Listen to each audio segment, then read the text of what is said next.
اعوذ باللہ من الشیطان الرجیم بسم اللہ الرحمن الرحیم اولئک علیہم صلوات من ربہم ورحمہ واولئک هم المہتدون صدق اللہ العظیم رب اشرح لی صدری ویسر لی امری واحلل عقدۃ من لسانی یفقہوا قولی رب یسر ولا تعسر وتمم بالخیر آمین یا رب العالمین۔ آج کے سبق میں ہم انشاءاللہ تعالیٰ سورۃ البقرہ کی آیت نمبر 157 کو گرامیٹیکلی انالائز کریں گے۔ آیت آپ سکرین پر لکھی ہوئی دیکھ رہے ہیں، تو چلتے ہیں اس آیت میں استعمال ہونے والے پہلے جملے کی طرف۔ جی، پہلا جملہ آپ کو سکرین پہ نظر آ رہا ہے کہ اولئک علیہم صلوات من ربہم ورحمہ۔ اولئک اسم اشارہ ہے، جمع کا اسم اشارہ ہے، اور اسماء اشارہ ہم جانتے ہیں واحد و جمع کے مبنی ہوتے ہیں، تو اس اسم اشارہ کو ہم یہاں پر مبتدا بنا سکتے ہیں۔ تو یہ ہمارا مبتدا ہو گیا، اور جب بھی مبتدا آئے گا اس کی کوئی نہ کوئی خبر ضرور ہوگی، اور یہ جملہ جو ہے جملہ اسمیہ بنے گا۔ تو اب مبتدا کی خبر پر ہم غور کرتے ہیں۔ آگے ہمیں نظر آ رہا ہے لفظ علیہم، اور پھر علیہم کے بعد ہے صلواتن۔ تو تھوڑا سا اگر آپ غور کریں تو علیہم جو ہے یہ ہم جانتے ہیں کہ جار مجرور کا مجموعہ ہوتا ہے، تو علیہم ہمارا جار مجرور ہو گیا، اور یہ جار مجرور اب بنے گا کیا، میں آپ کو ابھی بتاتا ہوں کہ یہ جار اور مجرور اصل میں یہ متعلق ہوتا ہے، لیکن اگر جملہ اسمیہ میں خبر موجود نہ ہو تو یہ خبر کا قائم مقام بن جاتا ہے، اور گرامر والے اسے صرف خبر بھی کہہ دیتے ہیں۔ علیہم صلواتن، اس پورے حصے کو آپ نے ذرا دیکھنا ہے، تو علیہم جار مجرور، اس کو ہم خبر مقدم قرار دے دیں گے کہ یہ ہمارا ہو گیا جی خبر مقدم، اور خبر مقدم جب بھی آئے گی مبتدا مؤخر ضرور ہوگا، تو صلواتن لفظ جو ہے یہ آپ کا مبتدا مؤخر ہو گیا۔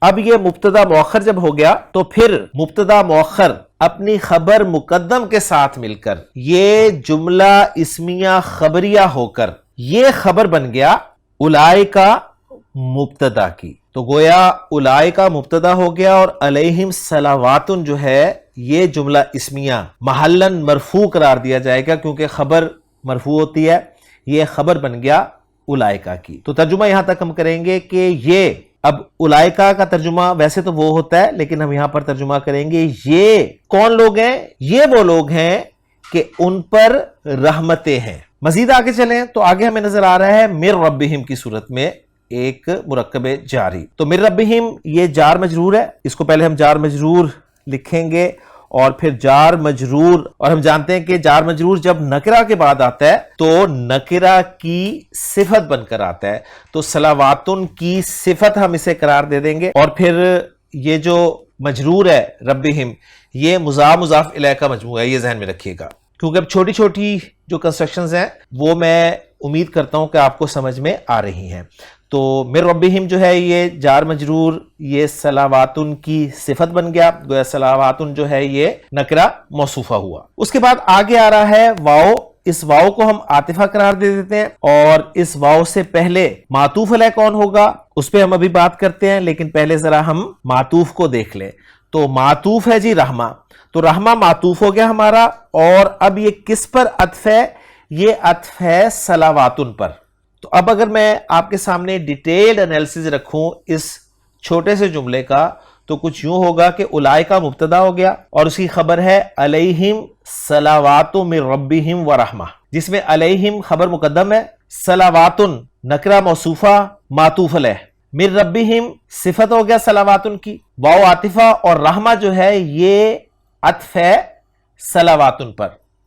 تو مبتدا مؤخر اپنی خبر مقدم کے ساتھ مل کر جملہ اسمیہ خبریہ ہو کر اولئک مبتدا کے لیے خبر بن گیا، اور اولئک مبتدا اپنی خبر کے ساتھ مل کر جملہ اسمیہ خبریہ ہو گیا۔ اور اب اس جملے کا ترجمہ ہم کچھ یوں کریں گے کہ یہ وہ لوگ ہیں جن پر ان کے رب کی طرف سے برکتیں اور رحمت ہے۔ تو الحمدللہ جی پہلا جملہ ہمارا انالائز ہو گیا، اب ہم چلتے ہیں اس آیت کے دوسرے اور آخری جملے کی طرف۔ دوسرا اور آخری جملہ ایک چھوٹا سا جملہ ہے کہ وَأُولَئِكَ هُمُ الْمُهْتَدُونَ، جس میں واو جو ہے آپ کا عاطفہ ہو جائے گا، اور واو عاطفہ کے بعد ایک جملہ آ رہا ہے اولئک هم المهتدون کی صورت میں، جس میں اولئک ہمارا مبتدا ہو جائے گا، ہم اسے پھر مبتدا بناتے ہیں، اور اس کی اب خبر چاہیے، تو خبر جو آ رہی ہے وہ پھر ایک جملہ اسمیہ آ رہی ہے جس میں ہم مبتدا ہے، ضمیر مرفوع منفصل، یہ مبتدا ہو گیا، اور خبر اس کی آ رہی ہے المہتدون کی صورت میں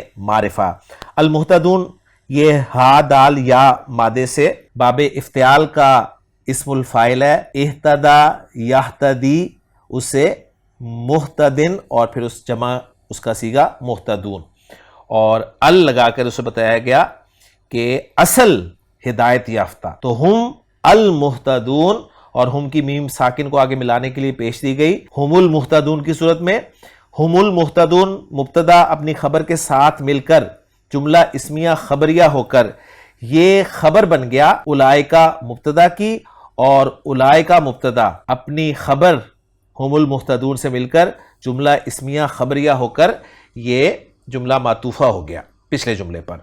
تو ترجمہ اس کا ہم کریں گے، اور یہ ہی ہدایت یافتہ ہے۔ تو میں اس کو مکمل کر دوں کہ ہم المہتدون جو ہے یہ پورا جملہ اسمیہ جو ہے یہ خبر بن جائے گا کس کی؟ اولئکا مبتدا کی۔ تو جملہ اسمیہ خبر بن گیا مبتدا کی، جملہ اسمیہ ہو کر خبر ہوا اولئکا کی۔ تو الحمدللہ جی آیت ہماری اینالائز ہو گئی پوری، جو کہ 2 جملوں کا مجموعہ تھی، چھوٹے چھوٹے جملے تھے، بڑی آسانی سے ہم نے ان جملوں کو اینالائز کر دیا۔ چلتے ہیں اب اس آیت کے اتھینٹک ترجمے کی طرف۔ یہ ترجمہ آپ سکرین پہ دیکھ رہے ہیں کہ اللہ تعالیٰ نے فرمایا کہ اولئک علیہم صلوات من ربہم ورحمہ، یہ لوگ ہیں جن پر ان کے رب کی طرف سے کئی مہربانیاں اور بڑی رحمت ہے، واولئک هم المہتدون، اور یہی لوگ ہدایت پانے والے ہیں۔ تو الحمدللہ جی آیت نمبر 157 ہماری مکمل ہو گئی۔ انشاءاللہ تعالیٰ اگلے لیکچر میں نئی آیت کے ساتھ آپ سے ملاقات ہوگی۔ سبحانک اللہم و بحمدک، اشہد ان لا الہ الا انت، استغفرک و اتوب الیک۔